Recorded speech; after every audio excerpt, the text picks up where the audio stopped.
নমস্কার বন্ধুরা, সকলে কেমন আছেন? নতুন আরও একটি ডেইলি ব্লগে আপনাদের সকলকে জানাই অনেক অনেক স্বাগত। তো আমি অনুশ্রিয়া চলে এসেছি আবারও একটি নতুন ডেইলি ব্লগ ভিডিও নিয়ে। আর আজকের ভিডিওটা ছিল আমাদের বাড়ির লক্ষ্মী পুজোর দিন, মানে এই চৈত্র মাসের যে লক্ষ্মী পুজোটা হয় সেই সংক্রান্তই। তো চলুন ভিডিওটা শুরু করি আজকের। আশা করছি আপনাদের খুব ভালো লাগবে। যদি আমার ভিডিও ভালো লেগে থাকে অবশ্যই লাইক করে চ্যানেলটাকে পাশে থাকবেন। বাড়িতে পুজো মানে তো অনেক কাজ থাকে, তাই না? তো সকালবেলা না আজকে খুব ভোর ভোর ঘুম থেকে উঠে পড়েছি, আর উঠে আমার সমস্ত কাচাকাচির কাজও করে নিয়েছি। আর ঠাকুর পুজোর জোগাড় তো আমি করি না, শাশুড়ি মা করে। আর কি বলো তো, এই পুজোর আগে না বাড়িঘর একটু পরিষ্কার টরিষ্কার করা হয়, তো সেগুলো সমস্ত কিছু করা হয়ে গিয়েছে, কিন্তু আমার ঘরটা না ঝাড়া মোছা সেইভাবে কিছু করা হয়নি। সময়ের বড্ড অভাব, তাই সময়ের অভাবেই করতে পারিনি বলতে পারো। তো যাই হোক, আজকে না একটু বিছানার চাদরটাও অনেকদিন পাল্টানো হয়নি, তো বিছানা চাদরটা তো আগের দিনই পাল্টে ফেলেছিলাম একটা কারণে। তো কিন্তু ভালো করে খাটগুলো মোছা হয়নি, ফটো ফ্রেমগুলো মোছা হয়নি।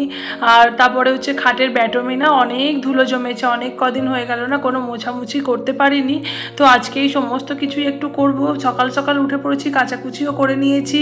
তারপরে হচ্ছে বিছানাটা গুছিয়ে ঘরটা ভালো করে একটু ঝেড়ে ঝুড়ে নেব, যেহেতু আজকেই পুজো, তাই সকালবেলাতেই আর কি এই কাজটা একটু করে নিলাম। জানি একটু দেরি হবে, তাও কিছু করার নেই, কারণ রান্না বান্নার ঝামেলা খুব একটা নেই। এদিকে মিষ্টিকে খাইয়ে না ওকে পুরো রেডি করে দিচ্ছি, জামা টামা পরিয়ে চুল টুল আজরে দিলাম। আর যেহেতু ও অনেক সকালবেলা উঠেছে, ওকে ওই পাশের বাড়িতে দিয়ে আসবো, তারপরে আমি এদিকে এই সমস্ত কাজগুলো টুকটুক করে করে নেব। আর এখন তো হামা দিতে শিখেছে না, সব জিনিস হামা দিয়ে দিয়ে এগিয়ে এগিয়ে নিয়ে নেয়। ওই যে বালিশের ওয়ারটা নিয়ে খেলা করছে, খেলতে খেলতে না ওটাকে খাটের তলায় ফেলেও দিয়েছে দেখছি। একটা নিয়ে খেলছে, আর একটা যেটা ওয়ার আছে সেটা খাটের তলায় ফেলে দিয়েছে। সেটাকে আমি আবার খাটের তলা থেকে কুড়িয়ে নিয়ে আসলাম, তবে আবার বালিশের ওয়ারগুলো পরাতে পেরেছি, জানেন তো। যাই হোক, তো ওকে নিয়ে ওর বাবায়ের মানে দিয়ে আসবে পাশের বাড়িতে, তারপরেই আমি বিছানার চাদরগুলো পাল্টাবো। ওর বাবা এখন এই ঘুম থেকে উঠলো, ব্রাশ ট্রাশ করছে, তো সেই জন্য না আমি একটু বালিশের ওয়ারগুলো আগে পরিয়ে দিলাম।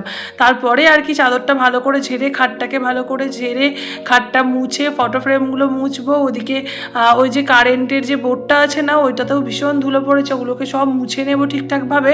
কারণ এই কাজগুলো না মানে প্রত্যেক দিন তো পারি না করতে, আর বেশ সব সময় হয়েও ওঠে না। ওই বিছানা চাদরটা পাল্টালেই একটু যা সময় পাই তখনই হয়তো করে নিই, বা কোনো দিন হয়তো খুব মন হলো, কোনো কাজ নেই, বসে আছি, বা সন্ধ্যাবেলার দিকেও হয়তো কোনো দিন করে থাকি। তো আজকে যাই হোক সকালের দিকেই আর কি এই বিছানা চাদরটা পাল্টাবো বলেই আর কি করে নিচ্ছি। বিছানা চাদরটা পাল্টাবো বলতে কি, আগের দিন বিছানা চাদরটা পাল্টে না আজকে সকালবেলা ধুয়ে দিয়েছি। এটা আগের দিনই পেতেছিলাম, কিন্তু ভালো করে খাটটা ঝেড়ে খাটটা মুছে আবার নতুন করে পেতে দিচ্ছি ভালো করে টান টান করে। বিছানা চাদরটা না আমার ভীষণ পছন্দের, এটা আমার শাশুড়ি মায়ের বিছানার চাদর। তো আমার এত পছন্দ, তো আমি মাকে বলেছিলাম যে মা আমাকে এটা দাও না, আমি আজকে যেহেতু লক্ষ্মী পুজো, তো আমি আজকে থেকে আর কি এটা বিছানায় কিছুদিন পাতি। এটা আমার ভীষণ পছন্দ। আর এর না দুখানা পাঁচ বালিশের ওয়ার আছে, যেহেতু আমার ঘরে দুটোই পাঁচ বালিশ, তো দুটো ওয়ারই আমি পরাতে পেরেছি। আর মাথার বালিশেরও দুটো ওয়ার ছিল, কিন্তু একটা না কোথায় রেখেছে খুঁজে পাচ্ছে না, তো সেই জন্য একটাই পরেছি। আর একটা গোলাপি রঙের আমার নতুন আর কি ওয়ার ছিল, হালকা হালকা রঙের, তো সেটাই আর কি পরিয়ে দিয়েছি বালিশের ওয়ারে। তো যাই হোক, বিছানাটা টুকটুক করে দিকে সমস্ত কিছু গুছিয়ে নিচ্ছি। তারপরে জামা কাপড়গুলো কেচে না এই সিঁড়িতে রাখা আছে, ওগুলোকে মেলতেও যাব।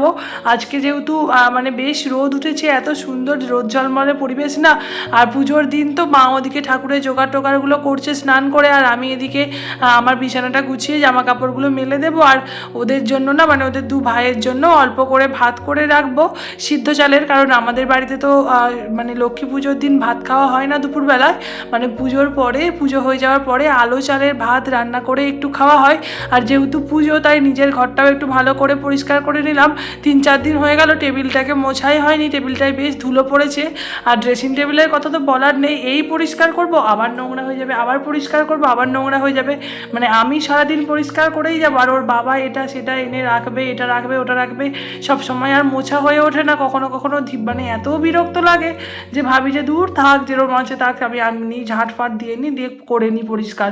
যাই হোক, তো এদিকে আমি টুকটুক করে কথা বলতে বলতে কত কাজ করলাম, দেখতে মনে হচ্ছে এই 2-3 মিনিট, কিন্তু না, এই কাজটা করতে আমার প্রায় 1 ঘন্টার কাছাকাছি সময় লেগে গিয়েছিল। সমস্ত কিছু ভালো করে মুছে টুছে ঘরটাকে ঝাড় দিয়ে নিয়েছি, এবার শুধু মুছে নেব একটু পরে। তার আগে না আগে রান্নার ব্যবস্থাটা আর কি করে আসি, মানে ওরা দু ভাই তো বেরিয়ে যাবে না ডিউটি খেয়ে দিয়ে, তো সেই জন্য জামা কাপড়গুলো মেলে দিয়ে না সোজা নিচেই যাব, কারণ ভাত একটু করে দেবো, কুমড়ো আছে, কুমড়ো ভাতে দেবো, আলু ভাতে দেবো, সঙ্গে ভাত, ব্যাস জলখাবারটা তো মিটে গেল। ওরা খেয়ে দিয়ে কাজে বেরিয়ে যাবে। আবার দুপুরবেলা তখন আমাদের ওই গরম গরম আর কি ওই আলু চালের ভাত আর সঙ্গে হচ্ছে আলু ভাতে দিয়ে ঘি দিয়ে এই ভাতটা খাওয়া হয়, সঙ্গে একটু গুড় নেওয়া হয়, এটাই আর কি নিয়ম। তো যাই হোক, এদিকে আমি মানে স্নান করে নিয়েছি, মিষ্টি বেরিয়ে এসে এখন ঘুমাচ্ছে, এরপরে ওকে চান করাবো। সারাদিন এত কাজ না যে কাজ করে সময় পাই না যে একটু রেস্ট নেব। তো ওদিকে আমার স্নান করার পরে মনে হলো যে এ বাবা, মিষ্টির খাবারটাই তো বসানো হয়নি। তো তাড়াতাড়ি করে সমস্ত সবজি কুটে আর ওই যে একটু সিদ্ধ ভাত করেছিলাম মানে বাড়ির আর কি আমার বড়দের জন্য, তো সেই জন্য ওই ভাতটাই অল্প করে দিয়ে আর সবজিগুলো কুটে মিষ্টির খাবারটা এদিকে গ্যাস জেলে বসিয়ে দিলাম। কারণ ও তো উঠে আর কি আমাদের মানে ঠাকুরমশাই আসতে না বেশ দেরি হয়। ঘড়িতে এখন ওই 11টা 10-15 মতো বাজছে, আর ঠাকুরমশাই আসবে বলে দিয়েছেন পুরো 11:30 থেকে 11:45 সময়। তো মিষ্টির খাবারটা বসিয়ে নিয়ে আমি চলে এসেছিলাম আলতা পরতে। আর আমাদের এই আলতার কাঠিটা দেখে বুঝতে পারছো কিনা জানি না, তবে ভেঙে গিয়েছে। আলতা পরাটা আজকে একদম ভালো হয়নি, তাই তোমাদের সঙ্গে বেশিক্ষণ শেয়ার করতে ভালো লাগেনি। যাই হোক, এদিকে পুজোর জোগাড়টা দেখিয়ে দিই তোমাদের সঙ্গে। আমাদের যেহেতু ধান লক্ষ্মী, তো আমার শাশুড়ি মা এগুলো জোগাড় করে, আমি এখনও শিখে উঠতে পারিনি, তবে আস্তে আস্তে শিখে যাব, ঠিক আছে। তো এদিকে সমস্ত কিছু জোগাড় করে এই যে সমস্ত কিছু রাখাই আছে, ঠাকুরমশাই এসে খালি পুজোয় বসবেন। আর আমি মানে তারপরে হচ্ছে মিষ্টিকে ঘুম থেকে তুলে আমি লেবুর রস খাইয়েছিলাম। আর এখন বাজছে ঘড়িতে ওই 11:45 মতনই। তো এখানে পুজোয় বসে গিয়েছেন ঠাকুরমশাই। আর কি বলো তো, মানে ভিডিওতে আর কি মন্ত্রগুলো তো দিতে পারবো না, কারণ কপিরাইট চলে আসতে পারে। এমনিতেও আমার ভিডিওতে অনেক কপিরাইট আসে, আমি জানি না কি করে আসে।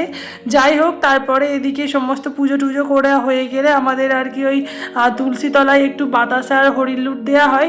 মানে মানে আমাদের বাড়ির সবাই খায়, কিন্তু ওটা আর কি উৎসর্গ করে দেয়।